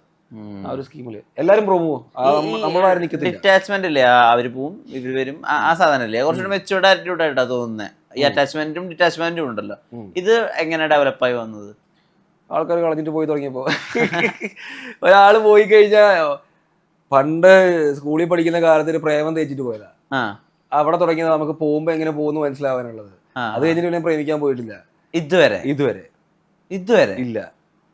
അപ്പൊ പിന്നെ ഇഷ്ടമൊക്കെ തോന്നും. പിന്നെ നമുക്ക് ഒരാളെ കാണുമ്പോ നമുക്ക് ഉറപ്പായിട്ട് തോന്നും നല്ലതാണല്ലോ, കാണാൻ കൊള്ളാലോ, ഇഷ്ടമുണ്ട്, അതൊക്കെ തോന്നും. അവിടെ നിന്നും പോയി ഞാൻ പറയൊന്നുമില്ല, അവിടെ പോയി പറയുക ഒന്നാമത് നമ്മളെ കണ്ടാ ഇഷ്ടപ്പെടാതെ പോകുന്നില്ല, അത് വേറെ കാര്യം. പക്ഷെ നമ്മളിനി പോയിട്ട് ഇഷ്ടമാന്ന് പറഞ്ഞാലും ആ ഒരു റിലേഷൻഷിപ്പ് ആയി യുണീക്നെസ് ഇല്ല അനുവിന്. ഏതാ അനുവിനെ കണ്ടു കഴിഞ്ഞാൽ നമ്മൾ മറക്കില്ല ഒരിക്കലും. അനുവിന് ഒരു ലുക്കുണ്ട്, മറക്കാത്ത ലുക്ക്. അത് ഒരു നല്ല ലുക്ക് അല്ല, നല്ല ലുക്കാണ് ശരിക്കും. മോർഗൻ ഫ്രീമാൻ അല്ലേ പുള്ളി? അതിഭീകര സുന്ദരനല്ലല്ലോ, പക്ഷെ മോർഗൻ ഫ്രീമാൻ ഒരു വട്ടം കണ്ടാൽ നമ്മള് മറക്കില്ല അയാളെ. പുള്ളിയുടെ സൗണ്ട് എങ്ങനെയുണ്ട്? പുള്ളിയുടെ സൗണ്ടാ മറക്കാം ഒരു പരിധി വരെ, ശരിയാ. അപ്പൊ അതുപോലെ അൻവിനെ ഞാൻ ആദ്യമായിട്ട് കാണുന്ന റീൽ എന്ന് പറയുന്നത് മറ്റേ പട്ടികളെ നിർബന്ധിച്ചിട്ട് ആ ബാത്റൂമിൽ കൊണ്ടുപോയിട്ട് 3 പേർക്കും കുളിക്കാൻ 3 രീതികളാണെന്നുള്ള റീൽ. അത് ഞാൻ ആദ്യമായിട്ട് കാണുന്ന റീൽ. അതിനുശേഷം ഞാൻ അൻവിനെ മറന്നിട്ട് തന്നെ ഇല്ല. ഇപ്പൊ നമ്മുടെ ഇത്ര ഇൻഫ്ലുവൻസേഴ്സിനെ കാണുമ്പോൾ മറന്നു പോലും അവരെ ഒരു പോയിന്റ് കഴിയുമ്പോൾ, അല്ലെങ്കിൽ ഫീഡ് ഇങ്ങനെ വന്നുകൊണ്ടിരിക്കണം. ഞാനത് പറഞ്ഞിട്ടില്ല. നമുക്ക് അങ്ങനെ തോന്നില്ലേ? മനുഷ്യന്മാരല്ലേ, ഇപ്പൊ കമ്പാനിയൻഷിപ്പ് അങ്ങനെ ആലോചിക്കില്ലേ? താല്പര്യമില്ല ബ്രോ. അതായത് എന്താ പ്രശ്നം എന്ന് വെച്ചിട്ടുണ്ടെങ്കിൽ, ഞാൻ എല്ലാവരും പോകും, ഒരു പോയിന്റ് കഴിയുമ്പോൾ അങ്ങനെ അധികം ആരും നിൽക്കാനൊന്നും പോകില്ല. നമ്മള് എനിക്കിപ്പോ എന്റെ ഈ ലൈഫ് ഞാൻ ഞാൻ ക്ലിയർ ആയിട്ട് പറയാം, ലൈഫ് ഭയങ്കര സ്മൂത്താ. എനിക്ക് വലിയ പ്രത്യേകിച്ച് പ്രശ്നങ്ങളോ കാര്യങ്ങളോ ഒന്നുമില്ല. എന്റെ കൂടെ 3 പട്ടിക്കുഞ്ഞുങ്ങളുണ്ട്, കുറച്ച് വണ്ടികളുണ്ട്, ഞങ്ങള് സൗകര്യമുള്ളപ്പോൾ പുറത്തു പോകും, സൗകര്യമുള്ളപ്പോൾ തിരിച്ചു വരും. ആ ഒരു ലിവിങ്. ഇതിനുള്ളിലോട്ട് ഒരാൾ വരുന്നു, അവരിതെല്ലാം കൂടെ കഷ്ടപ്പെട്ട് അഡാപ്റ്റ് ആവുന്നു, അല്ലെങ്കിൽ കുറച്ച് കഴിയുമ്പോൾ അഡാപ്റ്റ് ആവാൻ പറ്റാതിരിക്കുന്നു. ഈ പറ്റാതിരിക്കുമ്പോൾ പോവല്ലോ. അപ്പൊ ഞാൻ എന്തിനാണ് എന്റെ ലൈഫിലോട്ട് വേറൊരു എക്സ്ട്രാ പാർട്ട് കയറ്റി വെച്ചിട്ട് അത് അഡാപ്റ്റ് ആവുക? ഒരു പസിൽ നമ്മൾ മാച്ച് ആവാത്ത ഒരു പസിൽ വെച്ചിട്ട് കാര്യമുണ്ടോ? ഈ +2 കാരണം കുറച്ച് സ്ത്രീ വിരോധി ആയിട്ടുണ്ടല്ലേ? I know you watching. പിന്നെ ഇവരെവിടെ എന്താ ചെയ്യാ അന്വേഷിച്ചു പോയിട്ടുണ്ട്? എല്ലാം അറിയാം. അപ്പൊ നിങ്ങളുടെ നല്ലൊരു കാമുകൻ ഉണ്ടായിരുന്നു. അത് പണ്ടുണ്ടായിരുന്നു, മുടി പോയപ്പോ പോയതാ. മുടി പോയപ്പോ പെണ്ണും പോയി, പിന്നെ പ്രേമിക്കാൻ പോയിട്ടില്ല. അത് ഭയങ്കര കാര്യം കേട്ടോ. എങ്ങനെ പോയാലും നമ്മൾ അവരെ പറ്റി ഇങ്ങനെ എന്തെങ്കിലുമൊക്കെ അന്വേഷിച്ചോണ്ടിരിക്കും. പിന്നെ നമ്മൾ ആമ്പിള്ളേരല്ലേ. വിനീത് ശ്രീനിവാസനൊരു കാര്യം പറയില്ലേ, ഒരു വീട് വാടകയ്ക്ക് കൊടുക്കണ പോലെയാന്ന്. നമ്മുടെ സ്വന്തം വീട് നമ്മൾ വാടകയ്ക്ക് കൊടുത്തിട്ട് പിന്നെ ഇടയ്ക്കിടയ്ക്ക് പെയിന്റ് മാറിയോ ഇടയ്ക്കിടയ്ക്ക് പോയി നോക്കുമല്ലോ. അല്ലല്ലേ, നമ്മള് പ്രേമിച്ച് കഴിഞ്ഞാൽ ഒരാളോട് ഇഷ്ടം തോന്നി കഴിഞ്ഞാൽ കമ്മിറ്റഡ് അഡ്വഞ്ചറസ് ലവ് ആയിരുന്നു അൻവിൻ.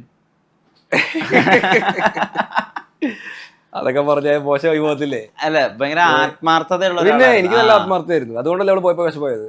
അതുകൊണ്ടല്ലേ പ്രേമിക്കാൻ നടക്കുന്നത്. അതൊക്കെ ആത്മാർത്ഥയൊക്കെ ഉണ്ടാവും എന്ന് പറഞ്ഞാൽ ഞാൻ കല്യാണം കഴിക്കുന്നില്ല കേട്ടോ. കല്യാണം കഴിക്കലുണ്ടല്ലേ? അല്ല, ഞാൻ പറഞ്ഞു എപ്പോഴേലൊക്കെ കിട്ടും എന്ന് പറഞ്ഞപ്പോ, നാളെ ഇപ്പൊ നല്ലൊരാൾ വന്ന് ഞാൻ ഈ പറഞ്ഞ ലൈഫിലോട്ട് ഒരാൾ ഫിറ്റ് ആയി പെർഫെക്റ്റ് ആന്ന് പറഞ്ഞിട്ടുണ്ടെങ്കിൽ what should I say no? അതൊന്നും ചെയ്യില്ല. എന്ന് പറഞ്ഞ ഞാനൊരു കല്യാണ വിരോധിയൊന്നും അല്ല. പ്രേമിക്കാൻ താല്പര്യമില്ല, പ്രേമിച്ച് നടന്ന് ടെസ്റ്റ് ചെയ്യാൻ താല്പര്യമില്ല, നടക്കുവോ ഇല്ലയോ അങ്ങനെ വർക്ക്ഔട്ട് ചെയ്യാനുള്ള പ്ലാൻ ഒന്നും എനിക്കില്ല. അത് കൊള്ളാം. ഇതിനാ നമ്മൾ ടെസ്റ്റ് ചെയ്ത് നല്ലത് എപ്പോഴേലും. പക്ഷെ അവിടെ അങ്ങനെ ഒരു ഭയങ്കര ഒരു സംസ്കാരം തന്നെ ഉണ്ടല്ലോ, ആളുകളെ മീറ്റ് ചെയ്യുന്നു, ഡേറ്റ് ചെയ്യുന്നു, മറ്റേ ലിവിങ് ടുഗദർ നടത്തുന്നു, അങ്ങനെ അതൊക്കെ അവിടെ നിന്നല്ലേ തുടങ്ങുന്നത്. അതെ, ഈ മീറ്റ് ചെയ്യാനും ഡേറ്റ് ചെയ്യാനും ലിവിങ് ടുഗദർ ചെയ്യാൻ വീട്ടിൽ നിന്ന് പുറത്തു പോകണ്ടേ? ഞാൻ ആ വീട്ടിൽ നിന്ന് പുറത്ത് പോയാലല്ലേ ഈ പ്രശ്നമുള്ളൂ, പോകുന്നില്ലല്ലോ. ഇൻസ്റ്റാഗ്രാമിൽ കൂടെ കുറെയൊക്കെ മെസ്സേജ് വരും, ഇങ്ങോട്ടേക്ക് ഇഷ്ടമാണെന്നൊക്കെ പറഞ്ഞു. ഇല്ല ഇഷ്ടമാണെന്ന് പറഞ്ഞ് വരുന്നില്ല, എന്നെ എല്ലാരും ബ്രോന്ന് വിളിക്കുന്നത്. ഈ ബ്രോന്ന് വിളിച്ചിട്ട് പെങ്കൊച്ച് മെസ്സേജ് അയച്ചത് നമ്മൾ എന്ത് മറുപടി പറയാൻ അതിനോടൊക്കെ. എനിക്ക് അങ്ങനെ തോന്നിയിട്ടില്ല ഒരാളോട്. പിന്നെ അങ്ങനെ ഒരു ലൈഫ് വേണമെന്നോ നമുക്ക് ഇഷ്ടപ്പെട്ട് നടക്കണമെന്നോ അങ്ങനത്തെ ഒരു പ്ലാനൊന്നും പിന്നെ തോന്നിയിട്ടില്ല. ഒരു രീതിയിൽ ആ കുട്ടിയപ്പോ കുറച്ച് ഭാഗ്യവാദിയാ. ഏത് കുട്ടി? ആ വസ്തു കുട്ടി. ആ നല്ല ഭാഗ്യതയായിരിക്കും, ഒഴിഞ്ഞു പോയല്ലോ. വീഡിയോ ഗെയിംസ് ഒരു പ്രധാന ഏരിയ എന്ന് തോന്നിയിട്ടുണ്ട് ഒരു ദിവസത്തില്. അതിന് വേണ്ടിട്ട് തന്നെ ഭയങ്കര OCD ഉണ്ടോ? പക്ഷെ ഗെയിംസിന്റെ കാര്യത്തിലുണ്ട്. ഗെയിംസിന്റെ കാര്യത്തിലുണ്ടല്ലോ, ഗെയിമിംഗ് റൂം സെറ്റപ്പില് ഇച്ചിരി വൃത്തി ആവശ്യമാണ്. അത് വെച്ചിട്ട് OCD എന്നൊക്കെ പറഞ്ഞ വലിയ ടേം അല്ലേ, വൃത്തിയാക്കി വെക്കും, അത്രേ ഉള്ളൂ. ക്ലെൻലിനെസ് ഉണ്ട്. അപ്പം അതിനോട് കാണിക്കുന്ന ഒരു ഇഷ്ടം അല്ലെങ്കിൽ അതിനോട് കാണിക്കുന്ന ഒരു കമ്മിറ്റ്മെന്റ് കാണുമ്പോൾ നമുക്ക് ആ ഗെയിമറുടെ ഒരു മൊത്തത്തിലുള്ള പ്രീവിയസ് ഹിസ്റ്ററി അറിയാൻ താല്പര്യമുണ്ട്. എവിടെന്നാ ഈ വീഡിയോ ഗെയിംസിനോട് ഇഷ്ടം തുടങ്ങുന്നത്? ചെറുപ്പകാലം തൊട്ട്. അതെനിക്ക് തോന്നുന്നു പണ്ടേ ഉള്ള സംഭവം. നമ്മള് അതായത് TV കണക്ട് ചെയ്തിട്ട് നമ്മള് ചിപ്പൊക്കെ കുത്തി കീബോർഡൊക്കെ കണക്ട് ചെയ്ത് അവിടെ തുടങ്ങിയ പരിപാടി. അന്ന് കളിച്ചിരുന്ന ഗെയിം കോൺട്ര. അത് നമ്മൾ ആരെ കളിക്കാതെ, നമ്മളെല്ലാരും കളിച്ചിട്ടുള്ള ഗെയിം ആയിരിക്കില്ലേ കോൺട്ര. അവിടെ ഇവോൾവ് ചെയ്ത് ഇവിടെ ഈ ഒരു ഇപ്പം ഞാൻ അങ്ങനെ പ്രൊഫഷണൽ ഗെയിമർ ഒന്നുമില്ല, പക്ഷെ എനിക്ക് സന്തോഷമുള്ള സംഭവം അത്. ഗെയിം കളിച്ച ടൈം സ്പെൻഡ് ചെയ്യാൻ ഗെയിമിന്റെ കൂടുതൽ. ഞാനിങ്ങനെ ഒരു ആർക്കേഡ് ഗെയിം ഒക്കെ എടുത്ത് അല്ലെങ്കിൽ ഒരു സ്റ്റോറി ഗെയിം ഒക്കെ എടുത്ത് അത് ഫുള്ളി ഇരുന്ന് ഫിനിഷ് ചെയ്ത് അടുത്ത ഗെയിം പർച്ചേസ് ചെയ്ത് അതും കളിച്ചിരുന്ന്, അതൊക്കെ എനിക്ക് ഇഷ്ടമുള്ള പരിപാടിയാണ്. അതിലൊന്നും എനിക്ക് സമയവും ഇല്ല, പ്രശ്നങ്ങളും ഇല്ല. വേറെ രാവിലെ 6 മണിക്ക് എണ്ണിച്ചിരുന്ന ഗെയിം കളിച്ചു കൊടുക്കാം, അതൊക്കെ എനിക്ക് ഈസിയാ. വൈസ് സിറ്റി കാലഘട്ടം ഉണ്ടായിരുന്നോ? ഏതാ? GTA vice city. പിന്നെ അതൊക്കെ കമ്പ്യൂട്ടറിലുള്ള സമയമല്ലേ വൈസ് സിറ്റി എന്നുള്ളത്. അത് കഴിഞ്ഞ് സാൻ ആൻഡ്രിയാസ് വന്നു, GTA 5 വന്നു, ഇപ്പൊ 6 വരാൻ പോകുന്നു. ഗെയിംസ് എനിക്ക് ഭയങ്കര ഇഷ്ടമാണ്. ഗെയിംസ്, ഡോഗ്സ്, കാസ്, ഇതാണ് എന്റെ ഒരു മെയിൻ ആയിട്ടുള്ള സംഭവം. ഇത് കഴിഞ്ഞിട്ട് നമുക്ക് ലൈഫിൽ എന്തുള്ളൂ. ഏറ്റവും ക്രാക്ക് ആകാൻ പറ്റിയ ഒരു ലെവലുള്ള ഗെയിം ഏതായിരുന്നു? ക്രാക്ക് ചെയ്യാൻ ബുദ്ധിമുട്ടുള്ളതാണ്. ക്രാക്ക് ചെയ്യാൻ ബുദ്ധിമുട്ടുള്ള ഒരു സ്റ്റോറി ഗെയിം എന്ന് പറഞ്ഞ് കളിച്ച ഒരു ഗെയിം ഉണ്ട്, റെഡ് റിഡംപ്ഷൻ എന്ന് പറയും. അതൊരു വിഷയം ഗെയിമായിരുന്നു. നമുക്ക് എങ്ങനെ ചൂസ് ചെയ്യണം എന്നൊക്കെ ചില സമയത്ത് ഡൗട്ട് വരുന്ന ഒരു ഗെയിം. അത് ബ്രോന്ന് കളിച്ചിട്ടുണ്ടോ? രണ്ട് സിറ്റുവേഷൻസ് തീരുമാനിക്കണം ചൂസ് ചെയ്യണം എന്നുള്ളത്. ഞാൻ നന്നായിട്ട് സ്റ്റോറി മോഡിൽ ഇരുന്ന് സ്റ്റോറി അനലൈസ് ചെയ്തൊക്കെ കളിച്ച് ഫിനിഷ് ചെയ്ത് പോലും എല്ലാവരും നമ്മുടെ മിഷൻസ് ഒക്കെ തീർക്കാൻ വേണ്ടി അറ്റത്തെത്തുമല്ലോ. ഞാൻ ഇങ്ങോട്ടുള്ള എല്ലാ ലെവൽസും തീർത്ത് പതുക്കെ എല്ലാം എക്സ്പ്ലോർ ചെയ്തിട്ടൊക്കെ മണ്ടയ്ക്ക് കയറുള്ളൂ. അപ്പോൾ അതെനിക്ക് ഭയങ്കര ഇഷ്ടമുള്ള ഗെയിമാണ്. ഇപ്പോഴും ഞാനത് കഴിഞ്ഞിട്ട് പിന്നെ എല്ലാം റേസ് ചെയ്ത് റീഇൻസ്റ്റാൾ ചെയ്ത് ഒന്നേന്ന് തുടങ്ങും, പിന്നെ പുതിയ സ്റ്റോറി തുടങ്ങും, കളിച്ച് തന്നെ പിന്നെയും കളിക്കാൻ ഇഷ്ടമാണ്. ടൈം പാസ് അല്ല, അതെനിക്ക് ഇഷ്ടമുള്ള പരിപാടിയാണ്. അത് വെച്ച് വർക്ക്ഔട്ട് ചെയ്തിരിക്കും. പുസ്തക വായന, ബുക്സ് വായിക്കും. ഞാൻ ഒരുപാട് ബുക്സ് വായിക്കും, എനിക്കിഷ്ടമാണ് ബുക്സ് വായിക്കാൻ. ഞാൻ കുറെ ബുക്സ് വായിച്ചിട്ടുണ്ട്. അപ്പോൾ അത് ഈ ബുക്സ് വായിച്ചു കഴിഞ്ഞാൽ കുറെയൊക്കെ ഇൻഫർമേഷൻ നമുക്ക് തലയിൽ കിട്ടും. എന്താ ബുക്സ് വായിക്കുന്നത് ഏറ്റവും ഇഷ്ടം? ഈ ഇമാജിനേഷൻ അല്ലെങ്കിൽ അത് കുറച്ചുകൂടി അതൊക്കെ വായിച്ചിരുന്ന സമയം കളയത്തുള്ളൂ. നമ്മള് കമ്മ്യൂണിക്കേഷൻ, മണി, അങ്ങനത്തെ കാര്യങ്ങൾ മാത്രം. റിച്ച് ഡാഡ് പുവർ ഡാഡ് അവിടെ നിന്നാണോ തുടക്കം? അല്ലല്ല, സ്റ്റാർട്ട് പുവർ ഡാഡൊക്കെ നമ്മൾ അതിനിടയ്ക്ക് എപ്പോഴേക്ക് വായിച്ചു പോകുന്നില്ല. How to talk to anyone, അങ്ങനത്തെ കമ്മ്യൂണിക്കേഷൻ ആയിട്ടുള്ള ബുക്സ് ഒക്കെ ഉണ്ട്. അതൊക്കെ നല്ല setup. How to make friends, അങ്ങനെയൊക്കെയുള്ള. ഹൗ ടു മേക്ക് ഫ്രണ്ട്സ് വേണ്ട, ഹൗ ടു മേക്ക് മണി വേണം നോക്കാം. ഫ്രണ്ട്സ് ഒന്നും ഉണ്ടാക്കുന്നില്ല. How to talk to anyone എന്ന് പറഞ്ഞൊരു ബുക്ക് ഉണ്ട്. അത് 92 techniques to speak to anyone എന്നുള്ള രീതിയാണ്. അതൊക്കെ നല്ലതാ, സെയിൽസിനെ ഹെൽപ്പ് ചെയ്യും കമ്മ്യൂണിക്കേഷൻ ഡെവലപ്പ് ചെയ്ത് കഴിഞ്ഞാൽ. അങ്ങനത്തെ ബുക്സ് ഒക്കെ വായിക്കും.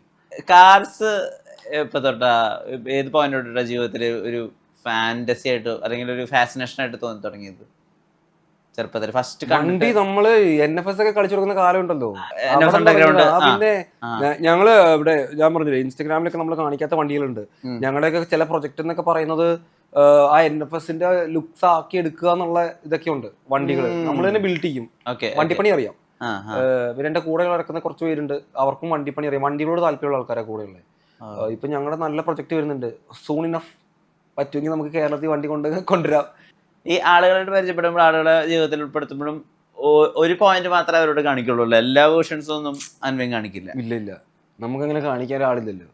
എല്ലാം നമ്മൾ തുറന്നു കാണിച്ചു കഴിഞ്ഞാൽ നമ്മൾ കംപ്ലീറ്റ്ലി റോ ആയി പോയി. റോ ആയിട്ടൊരു മനുഷ്യനെ കാണിക്കേണ്ട കാര്യം തന്നെ. ഈ സീക്രട്സ് എപ്പോഴും എല്ലാ സീക്രട്സും സീക്രട്സ് ബ്രോ ഒരിക്കലും റിവീൽ ചെയ്യരുത്. നമ്മളൊരാളോട് എന്തിനാ സീക്രട്ട് പറയുന്നത്?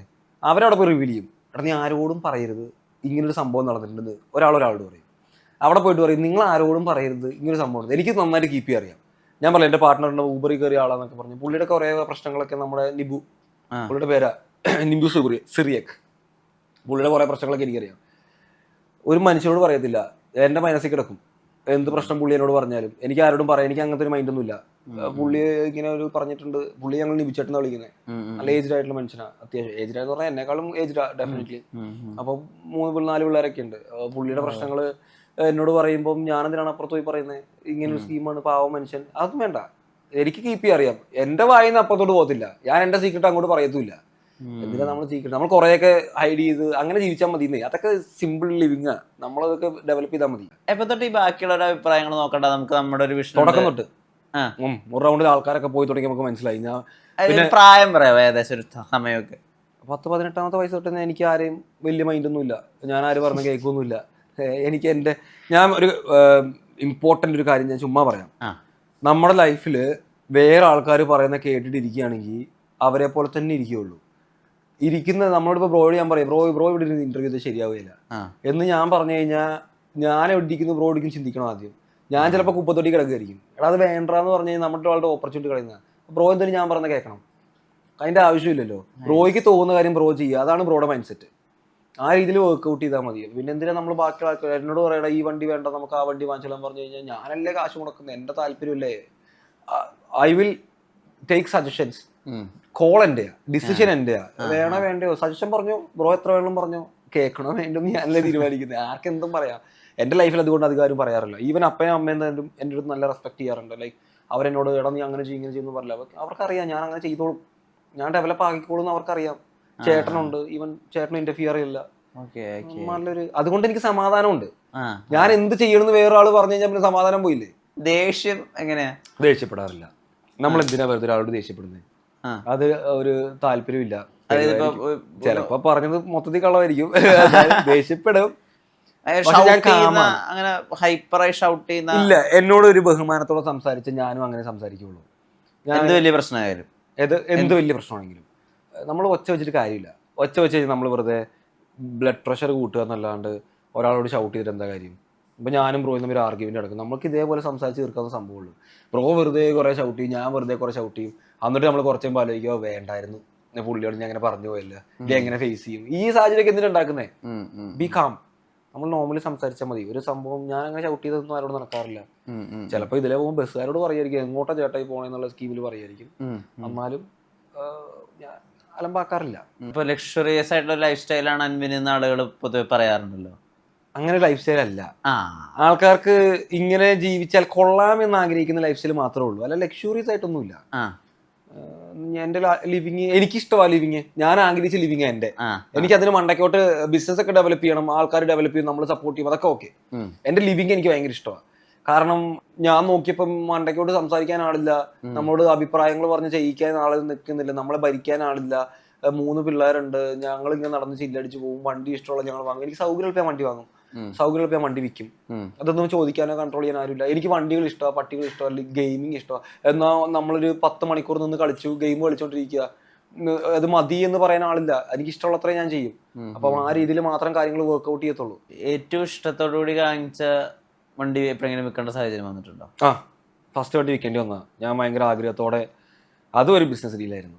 പൈസ ഇന്ന സമയത്ത് തരാം, ഇങ്ങനെ വർക്കൗട്ട് ചെയ്ത് ഇത്ര എക്സ്ട്രാ തരാമെന്നും പറഞ്ഞിട്ട് ഞാനൊരു എന്നെ അറിയാത്തൊരു മനുഷ്യൻ്റെ കയ്യിൽ നിന്ന് 1500 കൊണ്ടിൻ്റെ വണ്ടി ഞാൻ 800 കൊണ്ടിൽ വാങ്ങിച്ചത്. അതിന് ബാക്കി ഞാൻ കൊടുക്കാമെന്ന് പറഞ്ഞ് ഞാൻ വിശ്വസിപ്പിച്ച് ഞാൻ പുള്ളിക്ക് പൈസ കൊടുത്തു. ഞാനൊരു 100 രൂപ എക്സ്ട്രാ ആയാലും കൊടുത്തു. പക്ഷേ ആ വണ്ടി എനിക്ക് അപ്പം ഉണ്ടായിരുന്നെങ്കിൽ എനിക്ക് കുറച്ച് കാര്യങ്ങൾ നടക്കുമായിരുന്നു. അപ്പം അങ്ങനെ ആ വണ്ടി വിൽക്കേണ്ടി വന്നു. പൈസ ഉണ്ടായിരുന്നില്ല ആ ഒരു സമയത്ത്. ഇതൊരു പഴയ വണ്ടിയായിരുന്നു. പിന്നെ ഞാനത് തിരിച്ച് വാങ്ങാൻ നോക്കിയപ്പോഴത്തേക്ക് അവർ സ്ക്രാപ്പ് ചെയ്തത്. ഞാൻ വിറ്റ ടീം ആ വണ്ടി സ്ക്രാപ്പ് ചെയ്ത് കളഞ്ഞു. അല്ലെങ്കിൽ നമ്മൾ വിഷമയോ? വണ്ടി ഫസ്റ്റ് വണ്ടിയല്ലേ, വിഷമാവും. യാത്രകൾ എപ്പോ തൊട്ടാ തുടങ്ങുന്നത്? നാട്ടിലുള്ളപ്പോണ്ടോ? ഇവിടെ ഞാൻ പോയില്ലേ കേട്ടോ. അതൊരു യാത്രയാണല്ലോ. അവിടെ തുടങ്ങിയതാ യാത്ര. എനിക്ക് ഭയങ്കര ഇഷ്ടമാണ്.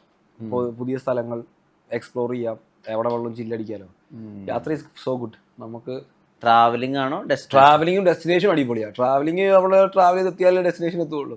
ഡെസ്റ്റിനേഷൻ എപ്പോഴും അടിപൊളിയായിരിക്കും. ഞങ്ങൾക്ക് പിന്നെ അങ്ങനെ എനിക്ക് ലക്ഷൂറിയസ് ലിവിംഗ് എന്ന് കുറച്ച് മുമ്പ് ബ്രോ പറഞ്ഞു അങ്ങനത്തെ 5 സ്റ്റാർ ആ സെറ്റപ്പ് ഒന്നും വേണമെന്നില്ല. ഞാൻ ഒരു താഴെ തട്ടി നിന്ന് വന്ന ഒരാളാണ്. എനിക്ക് 2 ടെൻ്റൊക്കെ ഇട്ട് പിള്ളേരായിട്ട് ചില്ലടിച്ച് രാവിലെ ഒരു ചായ കുടിച്ച് ഇൻസ്റ്റാഗ്രാമിൽ ഒരു പോസ്റ്റൊക്കെ ഇട്ട് അങ്ങനത്തെ ഒരു ലൈഫ് ഇഷ്ടമുള്ള ഒരാളാണ്. ഈ ബൈക്ക് എടുത്ത് ട്രാവൽ ചെയ്യുന്ന ബൈക്ക് ഡേഞ്ചറാ, പേടിയാ, ടു മച്ച് റിസ്ക്. നമ്മൾ ഇനിയിപ്പോൾ ബൈക്ക് ഓടിച്ച് നടന്നു കഴിഞ്ഞാൽ ഒന്നാമത്തെ കുറേ കാലമായിട്ട് ബൈക്ക് ഓടിച്ചിട്ടില്ല. ഇപ്പൊ ഇനി ബൈക്കൊക്കെ എടുത്ത് ഓടിച്ച് അവിടെ എവിടെ പോയി വീണ് കഴിഞ്ഞാൽ തിരിച്ചങ്ങോട്ട് പോകാനുള്ളതല്ലേ. ചാവാൻ താല്പര്യമില്ല ഇവിടെ എന്തായാലും. കാറാകുമ്പോൾ റിസ്ക് കുറവല്ലേ. ഈവൻ കഴിഞ്ഞ ദിവസം ഞങ്ങൾ പോയപ്പോൾ പോലും ഞാൻ കുറേ നേരം പ്ലാൻ ചെയ്തിട്ടാ, ഇവിടെ ഇറങ്ങിയാൽ ഇവിടെ ഓക്കെ, ഇവിടെ ആയോണ്ടാവും ഇവിടെ ആയോണ്ടോ ഒന്നും പറയാൻ പറ്റത്തില്ല. കാമായിട്ട് പോയി കാല് നനച്ചിട്ട് കയറി വരിക. കാരണം ഇവിടുന്ന് ചാവാൻ എനിക്ക് ഇച്ചിരി ടെൻഷൻ ഉണ്ട്. തിരിച്ച് അവിടെ തിരിച്ചത്താ ഓക്കെയാ. കാരണം ഡോഗ്സിന് ഡെത്ത് അക്സെപ്റ്റ് ചെയ്യാൻ പറ്റും. കാരണം ഞാൻ ഇവിടെ തട്ടിപ്പോയി കഴിഞ്ഞ് കഴിഞ്ഞാൽ ഇവിടെ അടക്കുമല്ലോ, എന്തായാലും ഇവിടെ അടക്കും. യെസ്, അക്സെപ്റ്റ് ചെയ്യാൻ പറ്റും. കാരണം ഞാനിപ്പോ ഇവിടെ തട്ടിപ്പോയി കഴിഞ്ഞാൽ അവന്മാരോട് അത് പറ്റില്ല. ജീവിതകാലം മൊത്തം വെയിറ്റ് ചെയ്തിരിക്കുമല്ലോ. ചാവുന്നുണ്ടെങ്കിൽ അവിടെ, അല്ലെങ്കിൽ അവന്മാരുള്ളപ്പോൾ അവിടെ. എവിടെയാന്ന് വെച്ചാൽ ഇവിടെയാണെങ്കിൽ അവന്മാർ ഇവിടെ ഉണ്ടെങ്കിൽ ഇവിടെ വെച്ചിട്ട് എന്റെ ബോഡി കാണണം. അപ്പൊ അതുകൊണ്ട് ഈ ബൈക്കൊക്കെ ഓടിച്ച് ഞാൻ വെറുതെ റിസ്ക് എടുത്ത് ഞാൻ എന്തായാലും എവിടെ നിന്ന് പോയി കയറും. ഭയങ്കര കമ്മിറ്റ്മെന്റ് ആണ് ഡോഗ്സിന്. അത് ഭയങ്കര കമ്മിറ്റ്മെന്റാ. അത് പിന്നെ ഡോഗ്സിനോടുള്ള കമ്മിറ്റ്മെന്റ്, എനിക്ക് എന്തെങ്കിലും ഒരു കമ്മിറ്റ്മെന്റ് ഉണ്ടെങ്കിൽ എനിക്ക് അവരോട് മാത്രമാണ്, വേറെ ഒരാളോട് എനിക്കൊരു കമ്മിറ്റ്മെന്റും ഇല്ല. നല്ല എന്താ പറയാ, എനിക്ക് ഭയങ്കര ഇഷ്ടമാണ്. ഇതൊക്കെ വേറെ ആരോടും കമ്മ്യൂണിക്കേറ്റ് ചെയ്യുന്നുണ്ട്? അതായത് ഞാൻ മരിച്ചാൽ എന്റെ ബോഡി കാണണം ഡോഗ്സ്. പിന്നെ കമ്മ്യൂണിക്കേറ്റ് ചെയ്തിട്ടുണ്ട്. ഞാൻ പറഞ്ഞു 26 കൊല്ലമായിട്ടൊരു കൂട്ടുകാരുണ്ടെന്ന്. അവർ കറക്റ്റ് അറിയാം എന്ത് സംഭവിച്ചാൽ എന്തെങ്ങനെ വർക്ക്ഔട്ട് ചെയ്യണം എന്ന് വളരെ വ്യക്തമായ പ്ലാനിങ് കൊടുത്തിട്ടുണ്ട് ഞാൻ. അതായത് നമ്മൾ ഇല്ലാണ്ടായപ്പോൾ യെസ്, ഇല്ലാണ്ടായി പോയി കഴിഞ്ഞാലും എങ്ങനെ വർക്ക്ഔട്ട് ചെയ്യണം എന്നുള്ളത് നല്ല പ്ലാനിങ് ഉണ്ട്. പുള്ളി അത് ചെയ്യുകയും ചെയ്യുന്നത് എനിക്കറിയാം. അതുകൊണ്ടാണല്ലോ വിശ്വാസമുള്ള ഒരാൾ വേണമെന്ന് പറയുന്നത്. 90% വിശ്വാസമുള്ള ഒരാൾ വേണമെന്ന് അതുകൊണ്ടാണല്ലോ പറയുന്നത്. അപ്പോൾ പുള്ളിക്ക് എൻ്റെ കമ്പനീസ് എന്ത് ചെയ്യണം എന്നറിയാം, ആർക്ക് എന്ത് ഫിഗർ, എൻ്റെ പിള്ളേർ എന്ത് ചെയ്യണം, വണ്ടികൾ എന്ത് ചെയ്യണം, നല്ലൊരു പ്ലാനിങ് ഉണ്ട്. ചതിക്കത്തില്ലായിരിക്കും. ഈ പ്ലാനിങ് ശരിക്കും മനസ്സിലാണോ എഴുതുമോ? മനസ്സിലാ. ഞാൻ എഴുതി വെക്കത്തൊന്നുമില്ല. എനിക്ക് നല്ല മെമ്മറി അത്യാവശ്യം ഉണ്ടെന്നാണ് എൻ്റെ ഒരു തോന്നൽ. അതായത് എനിക്ക് ഓർത്ത് വെക്കാനൊക്കെ പറ്റും. നമ്പേഴ്സ് ആയാലും ഫിഗേഴ്സ് ആയാലും. ഫസ്റ്റ് ഇൻവോയ്സ് തൊട്ടുള്ള എനിക്ക് അതൊക്കെ ഓർമ്മയുണ്ട്. അതായത് ബിസിനസ് ചെയ്ത് സ്റ്റാർട്ട് ചെയ്ത് ഫസ്റ്റ് ഇൻവോയ്സ് ഫിഗറും ഇൻവോയ്സ് നമ്പർ വരെ എനിക്ക് ഓർമ്മയാണ്. അത് പറയാൻ പറ്റുമോ? പറയത്തില്ല. അത് പറഞ്ഞു കഴിഞ്ഞാൽ ഫിഗർ ഓർത്തു പോകും. ഫിഗർ എന്തിനാ നമ്മൾ ഓർത്ത് പറയുന്നത്? അപ്പോൾ എനിക്ക് ആ ഒരു പ്ലാനിങ് എൻ്റെ കയ്യിൽ എപ്പോഴും ഉണ്ട്. എന്ത് വേണം, മുന്നോട്ട് എങ്ങനെ വേണം എന്നുള്ളതൊക്കെ എനിക്കറിയാം. അതുകൊണ്ടാണ് ഞാൻ കാൽക്കുലേറ്റ് നടക്കുന്നത്. സംഭവം ചിലപ്പോൾ നമുക്ക് ഭയങ്കര ഓവറായിട്ട് തോന്നും, ഇങ്ങനെ പ്ലാൻ ചെയ്തിട്ടൊന്നും കാര്യമില്ല, ചാവണ്ടപ്പോൾ ചാവുന്നു. ചാത്തോട്ടെ കുഴപ്പമില്ല, പക്ഷെ പ്ലാൻ ചെയ്യാത്ത ചാവുണ്ടല്ലോ. അതുകൊണ്ട് commitments are only for my dogs. അവരോട് മാത്രമേ എനിക്ക് കമ്മിറ്റ്മെന്റ്സ് ഉള്ളൂ. വേറെ ആരോട് അങ്ങനെ പ്രത്യേകിച്ച് കമ്മിറ്റ്മെന്റ്സ് ഒന്നുമില്ല. ഇൻസ്റ്റാഗ്രാമിലൂടെ ലാൻഡ്മിന് ഞങ്ങൾക്ക് അറിയുന്നത്, ഇൻസ്റ്റാഗ്രാം ആളുകളുടെ ലൈഫ് ഡിസൈൻ ചെയ്ത് തുടങ്ങി തോന്നിയിട്ടുണ്ടോ? ഇൻസ്റ്റാഗ്രാമിന് വേണ്ടി ആളുകൾ ജീവിക്കുന്നുണ്ട്. രണ്ട് രീതിയിലുണ്ട് കേട്ടോ. അതായത് എന്റെ കണ്ട് ഇൻസ്റ്റാഗ്രാം ഒക്കെ കണ്ടിട്ട് കുറെ മെസ്സേജസ് എനിക്ക് അയച്ച ആൾക്കാരുണ്ട്. ബ്രോ ഇൻസ്പയർഡ് ആയി. അത് കേൾക്കുമ്പോൾ നല്ലൊരു സൈഡ് ഉണ്ട് അതിനുള്ളിൽ. ഇൻസ്പയർഡ് ആയിട്ട് അവർ വർക്ക്ഔട്ട് ചെയ്യുന്നുണ്ടെങ്കിൽ അവർ എന്തായാലും രക്ഷപ്പെടും. നമ്മളൊരു കാര്യം ഡെവലപ്പ് ചെയ്യാൻ പറഞ്ഞാൽ ഞാൻ മറുപടി കൊടുക്കുന്നത് അങ്ങനെയാണ്, ബ്രോ പ്ലീസ് ഈ ഒരു മൈൻഡ് സെറ്റ് കളയണ്ട, ഡെവലപ്പ് ചെയ്യും. കാരണം ഞാൻ കഴിഞ്ഞ വേറൊരു ഇന്റർവ്യൂവിൽ ഒരു ബിന്നിന്റെ കാര്യം പറഞ്ഞായിരുന്നു. ഒത്തിരി മെസ്സേജ് വന്നു എനിക്ക്, ആ ബിന്ന് വെച്ച് ബിസിനസ് ചെയ്യേണ്ട എങ്ങനെയാണെന്നുള്ളത്. ഈസി ബിസിനസ്സാ, അവരത് ഡെവലപ്പ് ചെയ്യും. ഇപ്പൊ ഡിസ്കസ് ചെയ്തിരിക്കുന്ന ആൾക്കാരുണ്ടല്ലോ, അവന്മാർ ഡിസ്കസ് ചെയ്തിരിക്കും. എക്സിക്യൂട്ട് ചെയ്ത് നെക്സ്റ്റ് ഡേ കമ്പനി രജിസ്റ്റർ ചെയ്ത് പരിപാടി തുടങ്ങുന്നവരുണ്ടല്ലോ, അവർ രക്ഷപ്പെടും. അതാണ്, ആക്ഷൻ എടുക്കണം. നമ്മൾ വെറുതെ പ്ലാൻ ചെയ്തിരുന്നിട്ട് കാര്യമില്ല. അതുകൊണ്ടാണ് ഞാൻ പറഞ്ഞ മറ്റേ പ്ലാനിങ് ഇല്ല എന്നുള്ളത്. പ്ലാൻ ചെയ്തപ്പോൾ നമ്മൾ സംസാരിച്ചിരുന്ന കാര്യം നമുക്ക് കൊച്ചി മെട്രോയിൽ അവിടെ പോയിട്ട് ആ തൂണിൽ ഇങ്ങനെ പെയിന്റ് ചെയ്യാന്ന് പറഞ്ഞാൽ നമ്മൾ ഇടുന്നൊരു കാര്യമുണ്ടോ? പോയി പെയിന്റ് വാങ്ങിച്ച് പരിപാടി തുടങ്ങുക, എന്നാൽ മാത്രമേ കാര്യം നടക്കുള്ളൂ. ഒരു മൈൻഡ് സെറ്റ്. ഏറ്റവും അധികം മണ്ടത്തരായെന്ന് തോന്നിയിട്ടുള്ളൊരു ബിസിനസ് ഐഡിയയും ഏറ്റവും അധികം വർക്ക്ഔട്ട് ആയെന്ന് തോന്നിയിട്ടൊരു ബിസിനസ് ഐഡിയ എന്താ? മണ്ടത്തരമായ ബിസിനസ് ഞാൻ ചെയ്തിട്ടില്ല. ഞാൻ എനിക്ക് ഇഷ്ടമുള്ള ബിസിനസ് മാത്രമേ ചെയ്തിട്ടുള്ളൂ. മണ്ടത്തരം ഒരിക്കലും ആകത്തില്ല. നമ്മൾ പ്ലാൻ ചെയ്തല്ലേ വർക്ക്ഔട്ട് ചെയ്യുള്ളൂ. മണ്ടത്തരമായിട്ടുള്ള ലൈഫ് ഡിസിഷൻ ആ പെങ്കൊച്ചിനെ പ്രേമിച്ചെന്നുള്ളതായിരുന്നു. ഞാൻ അവളെ ഇങ്ങനെ ടാർഗറ്റ് ചെയ്ത് പറഞ്ഞുകൊണ്ടിരിക്കുക, എനിക്കറിയാം നീ ഇത് കാണുമെന്ന്, നീ ഇത് കാണണം.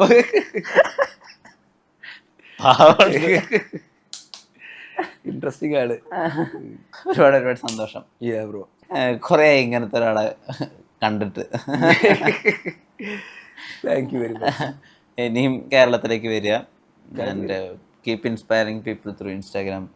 ഇനിയും ബിസിനസ് ഡെവലപ്പ് ആവട്ടെ, നമുക്കുണ്ടാവട്ടെ ഒരു ജെഫ് ബെസോസ്, ബിൽ ഗേറ്റ്സ് ഒക്കെ. അതെ.